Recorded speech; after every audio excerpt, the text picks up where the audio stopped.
Hello and welcome. I'm Dom Hale for Australia's Mining Monthly and Mining Magazine. I'm here today with Julian Kruger, CEO and founder of Ecocene, which provides organizations, governments, and communities with the software, knowledge, and advice to achieve nature positive. Today, Julian is going to be talking about Ecocene's work around mine closure. Julian, hi, it's great to have you here. Thanks, Tom. Good to be here. So, Julian, I want to kick off things by asking about Ecocene's nature positive technology and how it's centered around the Ecoda platform. What can you tell us about that?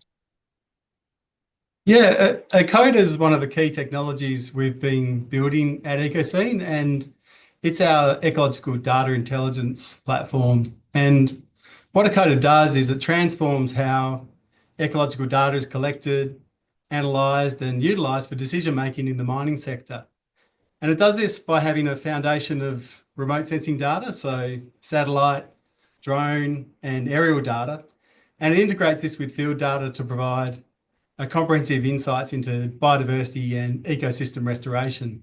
And as far as the types of features go, it's got some data visualization and analytical capabilities that help to make all of this pretty complex ecological data accessible. And one of the benefits of the platform is that it can turn it into actionable insights for both technical and executive stakeholders. So mining companies can easily track their mine site rehabilitation progress against completion criteria, which helps them cover off on their compliance monitoring requirements. But the information on the platform also helps mining companies make informed management decisions for their rehabilitation, which enables them to undertake early interventions when they need to.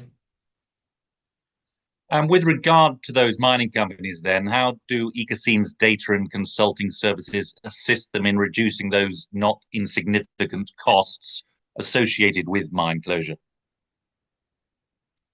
Yeah, so obviously cost is always an important consideration. Our mission at Ecocene is to firstly empower people with the expertise and the intelligent solutions to protect and restore nature, and we do that through providing data products like Ecoda, but also having the technical expertise to help clients understand the impacts and the opportunities associated with biodiversity management and mine site rehabilitation. So for mining companies, what we do is we help them implement data-driven adaptive management approaches that help them to optimize their rehabilitation outcomes. And firstly, using our remote sensing based approaches, we help them to get a comprehensive understanding of the condition of their entire site.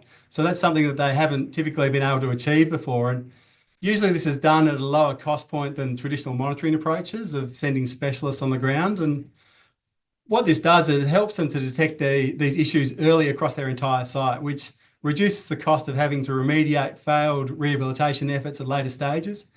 But also by quantifying rehabilitation success and performance more accurately, we help companies demonstrate compliance more efficiently and effectively. And that then becomes an approach that they can standardize across all of their sites.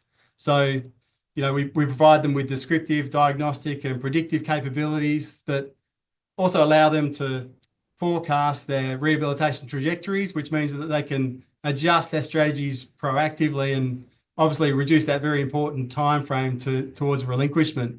And then all of this is supported by our technical teams, and they're the ones that provide the evidence-based guidance on things like species selections or rehabilitation techniques, which ultimately help to improve rehab success and reduce costs.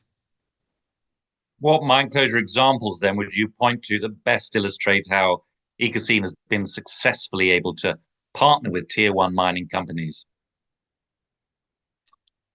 I think we've had a really good relationship with Roy Hill, who are one of the major iron ore producers in the Pilbara, and I think that relationship's really demonstrated how our integrated approach has delivered value.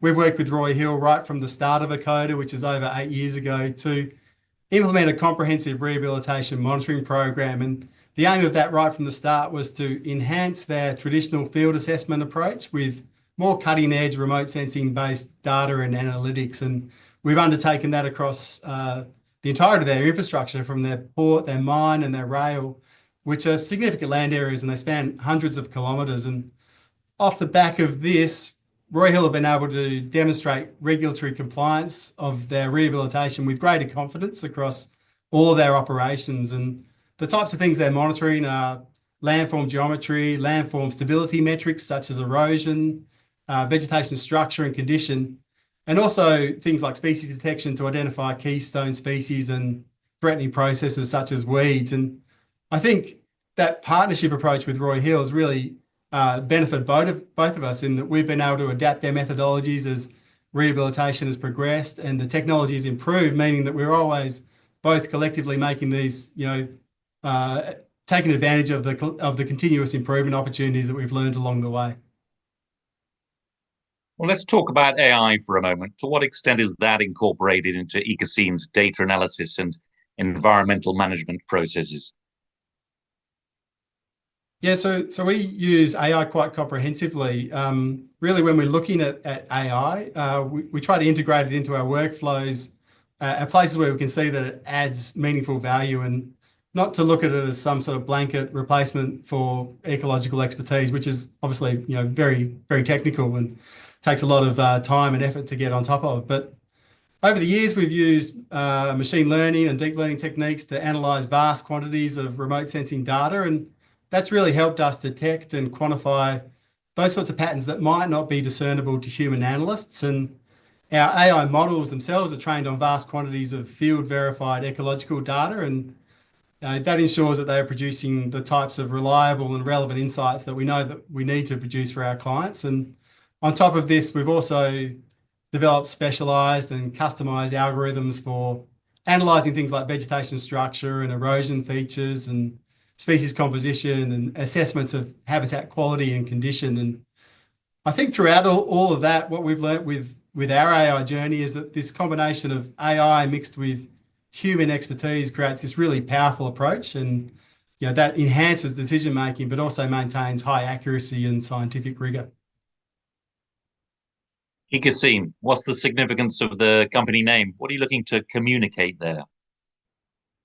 Yeah, so the name is our vision really of a new era where human activity works in harmony with natural systems. And we put it out there as a contrast with the Anthropocene, which is our current age, which is characterized by human impacts on the environment and society operating under a largely singularly extractive rather than more holistic and restorative approach. And so for us, the concept of Ecocene, it embodies our belief that technology and ecological knowledge can be used in combination to restore and enhance our interactions with natural systems. And I think of that operationally, the name reflects our evolution, which is an integration of both traditional ecological expertise with data intelligence capabilities. But I think for clients, what we capture with Ecocene, and I think what they appreciate, is our forward-looking approach that balances mining industry needs, which we all benefit from and which form a critical part of society, with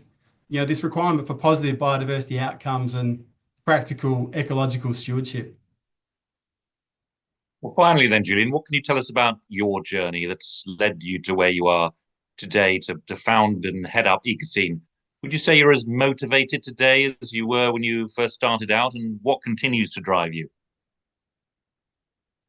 Yeah, I'm still super enthusiastic about this space. I've got a background in ecology, geoscience, data science, and technology, and that's been with this one company over 27 years. And I feel like that multidisciplinary knowledge has given me some insight into how these fields can be used in complement to make things better and easier. And over those years, I've witnessed how data-driven approaches can transform the way we approach ecological and environmental management in the resources sector. And personally, what I'm driven by is demonstrating that economic development and positive ecological outcomes aren't necessarily mutually exclusive, but we do need access to the right tools, the right expertise, and the right economic structures to make this happen.